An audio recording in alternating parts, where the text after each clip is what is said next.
రాజ్యాంగబద్ధమైన ఎమ్మెల్సీ పదవిలో ఉండి మరి నిన్న మొన్న కామెంట్ చేయడం జరిగింది. ఓసీలు ఒక 6.5 మాత్రమే రాష్ట్రంలో ఉన్నారని చెప్పి, ఓసీల రిజర్వేషన్ల వల్ల ముదిరాజులు నష్టపోతున్నారని చెప్పేసి వారు కామెంట్ చేయడం జరిగింది. నేను ఆయనని సూటిగా అడుగుతున్నా, ఏదైతే నువ్వు కులాల మధ్యన చిచ్చు పెట్టాలని చూస్తున్నావో, ఓసీ సంఘాన్ని కించపరిచే విధంగా మాట్లాడుతున్నావో, దీనికి నువ్వు బహిరంగ క్షమాపణ చెప్పాలి. లేకుంటే రాష్ట్ర వ్యాప్తంగా ఉద్యమం చేపడతామని చెప్పేసి ఓసీ సంఘాల తరఫున హెచ్చరిస్తున్నాం. ఆయన మరి ఈ రిజర్వేషన్లు నరేంద్ర మోడీ గారు ప్రకటించిన 10% రిజర్వేషన్ వల్ల ముదిరాజులు ఇతర కులాలు నష్టపోతున్నారని చెప్పేసి వారు చెప్పడం జరిగింది.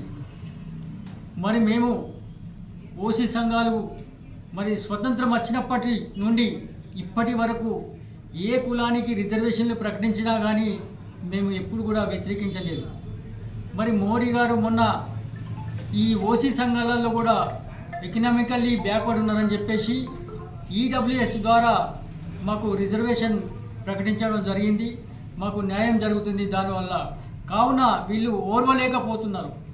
ఏదైతే నరేంద్ర మోడీ గారు ప్రకటించిన రిజర్వేషన్లు ఉన్నాయో దాన్ని మరి ఇటువంటి వ్యక్తులు తీన్మార్ మల్లన్న మరి ప్రత్యేకంగా ఆయనకు మరి కులాల మధ్యన చిచ్చుపెట్టి రాష్ట్రంలో ఏదో అల్లకల్లాలు సృష్టించాలని చెప్పేసి ఆయన భావిస్తున్నాడు.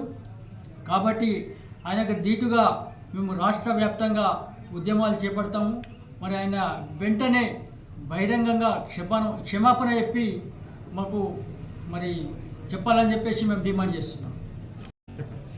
ఆయన ఏదైతే మరి ఓసీ వాళ్ళు రాష్ట్రంలో 6.5 అని చెప్పి చెప్పడం జరిగిందో అది ఆయన లెక్కలు మాత్రమే.